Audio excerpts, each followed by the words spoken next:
Prévu initialement pour l'année prochaine, le Laboratoire national des essais de contrôle, qui constituera l'outil analytique national pour l'autorisation chargée du contrôle de la conformité et contribuera à la promotion de la production nationale avant d'assurer les 48 wilayas, sauf que le projet connaît quelques retards d'avancement.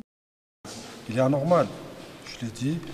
J'ai l'habitude de garder toujours mon sang-froid, mais là, effectivement, aujourd'hui, c'est difficile de le garder quand on voit ce qui se passe ici. Pratiquement 8-9 ans avec des retards qui n'ont pas de sens parce que l'argent est là. Généralement, quand on n'a pas d'argent, qu'il y ait du retard, c'est normal, il n'y a pas d'argent.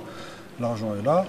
Le problème entre le bureau d'études de l'entreprise, mais le problème sera réglé à partir de cette semaine où chacun est amené à prendre ses responsabilités. En marge d'une visite de travail de suivi aujourd'hui sur l'état d'avancement des travaux de réalisation, le ministre du Commerce Amara Ben Younes mettra l'accent sur l'enveloppe financière consacrée pour la réalisation du laboratoire et de poursuivre la réalisation des infrastructures confirme qu'il y a une prise de conscience et une volonté politique réelle pour la protection des consommateurs. C'est le laboratoire national d'essai qui est un laboratoire capital et stratégique pour la protection de l'économie nationale, pour la protection du consommateur algérien et pour la lutte contre les fraudes. Donc il est absolument capital, d'autant plus que nous nous apprêtons à adhérer à l'OMC.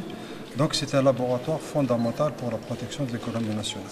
Le laboratoire national s'étend sur une superficie de 4000 m² et sera après son inauguration le premier du genre en Afrique et 8e au rang mondial. Composé de 2 sous-sols, chaque pilier aura la fonction précise. Le premier sous-sol est destiné pour la réception des échantillons, des essais de matériaux. Quant au deuxième, il regroupera des ateliers de fabrication. La Banque extérieure d'Algérie a réalisé en 2013 un bénéfice net en baisse de 20,9 milliards de dinars contre 35,6 milliards en 2012.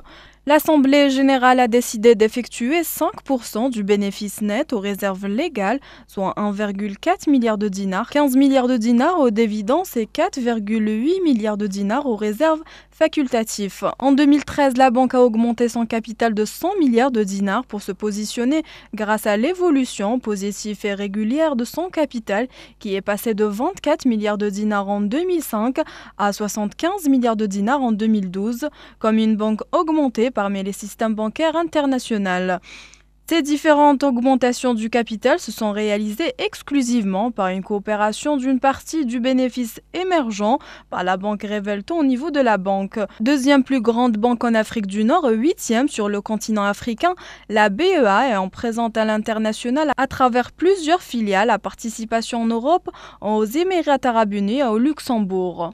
En Algérie, la banque publique dispose de plus de 20 participations et filiales tant qu'industrielles et financières. Historiquement, la banque de développement et d'activité de la BEA était orientée essentiellement vers le secteur de l'hydrocarbure et du grande industrialisation et en a s'ouvrir sur la suite des autres segments de la clientèle comme la PME, la particulière et les ménages. La BEA est une banque capitale publique tenue à 100% par l'État.